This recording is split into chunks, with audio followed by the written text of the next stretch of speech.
In 1986, two major studios released relatively dark feature animated films about mice.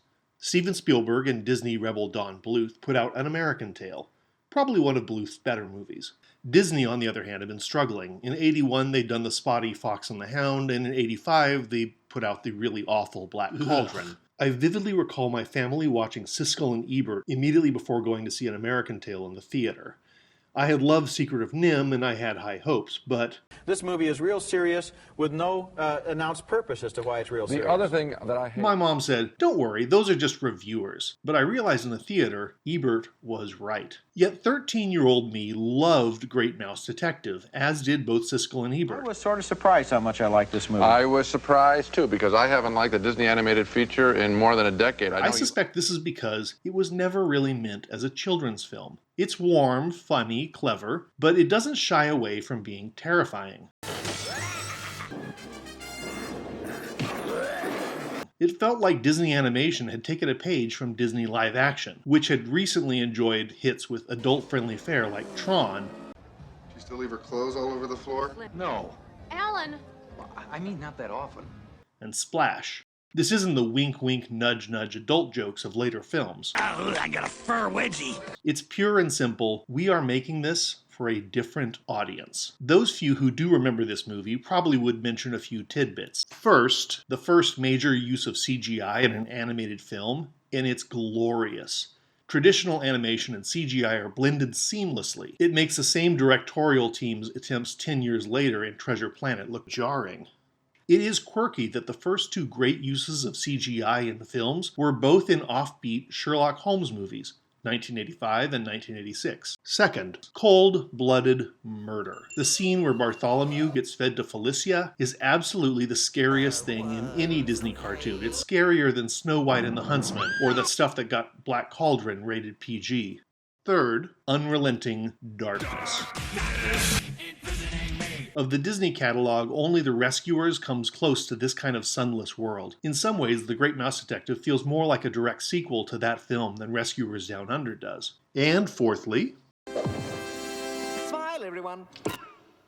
So those last two obviously butt up against each other. But before I go on, a little background for those who don't remember this film. The Great Mouse Detective was loosely based on a series of children's books by Eve Titus, which were loosely inspired by the Sherlock Holmes stories. They're nice books, but more adventure exploration stories than Victorian mysteries. The movie pulled the genre much closer back to Arthur Conan Doyle. It also threw together the directors John Musker and Ron Clements, who helmed Disney's re-rise to excellence. It follows a Sherlock Holmes mouse, Basil of Baker Street, in his quest to arrest the villainous Moriarty mouse, Professor Ratigan. And here I must stop to say that Vincent Price as Ratigan knocks it out of the park. He had an amazing career before this, with dozens of iconic performances, of course, but an icon sometimes falls into self-parody, as Price himself did in the Brady Bunch Hawaii special or in Edward Scissorhands. When Tim Burton has made a cartoon about you as a child, it's pretty safe to say you've been typecast. But here, Price pulls up all of his deep talents. This is not Vincent Price as Vincent Price. It is a truly powerful, deranged, paranoid performance. A heavy tax should be levied against all parasites and spongers, such as the elderly, and especially little children. That's ridiculous! I digress. In many ways, this film fits into the slick Disney formula. It's got a smooth plot, cute sidekicks, bright musical numbers, an action-packed finale. But then again, the soundtrack reinforces the idea that this was not really meant for kids. There are 3 songs, 4 if you count my favorite. I got the keys, I got the tools, I got the uniforms, I got the girl. Goodbye So Soon is a jaunty tune written expressly for a murder. Let Me Be Good to You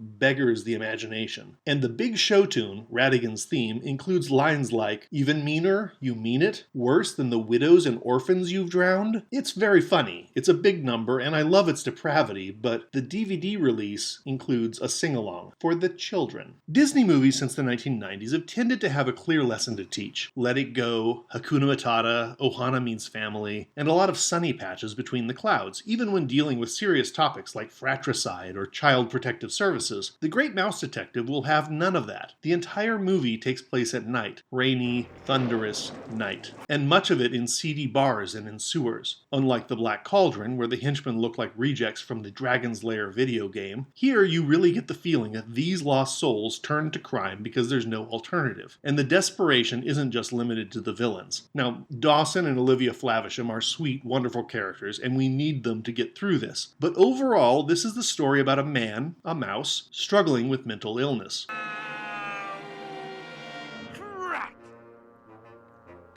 We see Basil's flip-flopping from deep depression to elation happen over and over again, most memorably in the hilarious "Smiles everyone" scene. Basil and Dawson are about to be executed, but when Basil's escape plan works out,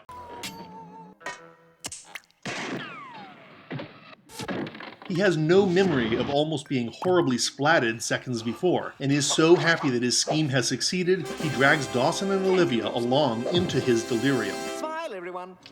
The score by Mancini seems to mirror this. It's relentlessly upbeat despite the darkness, like we're hearing the inside of Basil's head. Basil clearly wants connection with others. He invites Dawson to come along on his adventures, but then he's completely condescending to Dawson for the entire film. But when he realizes that the things he says have consequences to others, Basil melts. She's gone, Dawson. Told you to watch over the girl. I should have known better than to... Basil hates being with Olivia, but then he risks his life repeatedly to save her. To be honest, that's one reason I adore this movie. You don't get children's films with that sort of character. Often. I said good day! My boy.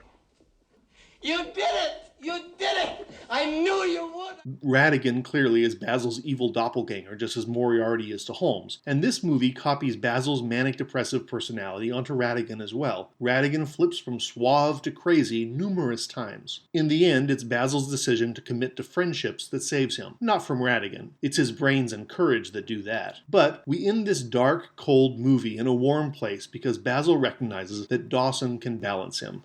So this is my third favorite Disney film just after Snow White and Pinocchio, and for similar reasons. I think it's a good idea to let kids see darkness as a part of life and not just see smug triumph all the time. Hope shines through in this movie thanks to ingenuity and love. The voice and character performances are spectacular, even if sometimes the animation is on the Disney afternoon side. It was a tough time for the animation staff after all. Go watch Waking Sleeping Beauty if you want all the details. And really, is it so much to ask for an animated movie that's made for adult me and not for my inner child? I don't think so.